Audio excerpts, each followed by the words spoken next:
آپ کو پتہ ہے ہمارا مسئلہ کیا ہے؟ ہم لوگ اینڈ رزلٹ سے بہت فیسینیٹ ہوتے ہیں. ہم لوگ اس چیز سے بہت فیسینیٹ ہوتے ہیں کہ اللہ تعالیٰ نے حضرت ابراہیم علیہ السلام کو آگ سے بچایا. ہم اس چیز سے فیسینیٹ ہوتے ہیں کہ حضرت مریم علیہ السلام کو اللہ تعالیٰ نے عزت اور وقار سے نوازا.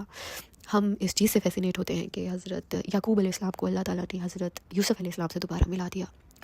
لیکن ہم یہ نہیں دیکھتے کہ اس سب کے پیچھے انہوں نے کتنی تکلیف سہی اور کتنا صبر کیا.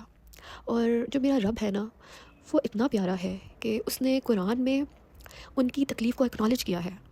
فار انسٹنس اگر دیکھا جائے، جب حضرت مریم کو اللہ تعالیٰ نے حضرت عیسیٰ علیہ السلام کی خوشخبری دی تھی نا، حضرت جبرائیل علیہ السلام کے ذریعے، تو وہ گھبرا گئی تھی. ان کو لگا کہ ان کی عزت سٹیک پہ ہے. ان کو لگا کہ ان کے لیے بہت ذلت اور رسوائی کا مقام ہے. اور ان کے منہ سے قرآن میں یہ الفاظ ہیں، لفظ نکلے، نسیم منسیہ، کاش میں مر جاتی بھولی بسری. اتنی بڑی ہستی اور انہوں نے ایسے کہہ دیا. حیرت ہے نا. اور اللہ پتہ نہیں کیسے کنسول کر رہے تھے. اللہ نے کہا کہ دیکھو میں نے تمہارے نیچے ندی بہائی ہے، ندی سے پانی پیو، یہ کھجور کی جڑ کو ہلاؤ اور ادھر سے تازہ کھجوریں آئیں گی، ان کو کھاؤ اور اپنے بیٹے کو دیکھو اور کھاؤ پیو، اپنی آنکھیں ٹھنڈی کرو اپنے بیٹے کو دیکھتے ہوئے. اور اگر کوئی تم سے سوال کرے تو کہنا رحمان کی طرف میں نے روزہ رکھا ہے اور بس مجھ پہ چھوڑ دو. اور انہوں نے یہی کیا.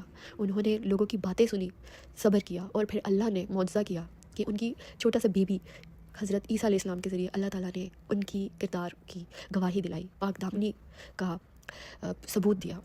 اور اسی طرح سے اگر دیکھا جائے، یعقوب علیہ السلام جب ان کو پتہ چلا کہ بنیامین بھی ان سے جدا ہو گئے ہیں، تو انہوں نے کہا ہائے یوسف. اور یہ کہتے ہوئے ان کو غم بہت طاری ہو گیا، ان کی آنکھیں سفید ہو گئی، ان کی بینائی چلی گئی.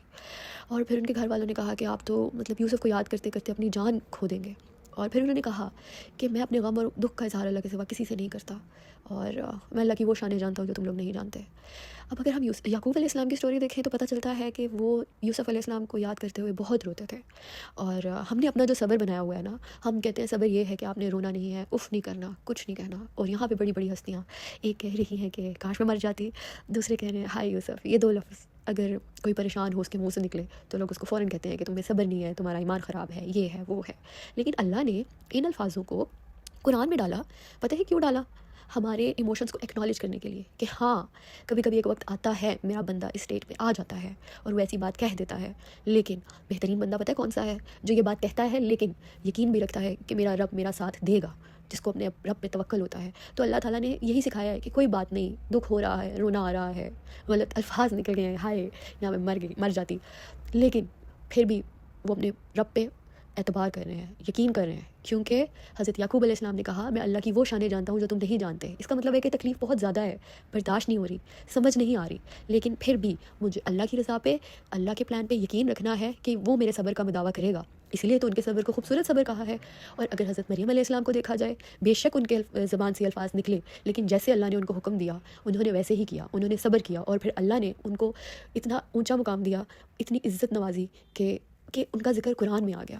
تو قرآن میں تو کوئی لفظ بے وجہ نہیں ہوتا نا. تو ان دو انسٹنسز سے یہی سمجھ آتی ہے کہ اللہ ہمارے ایموشنز کو ایکنالج کرتا ہے.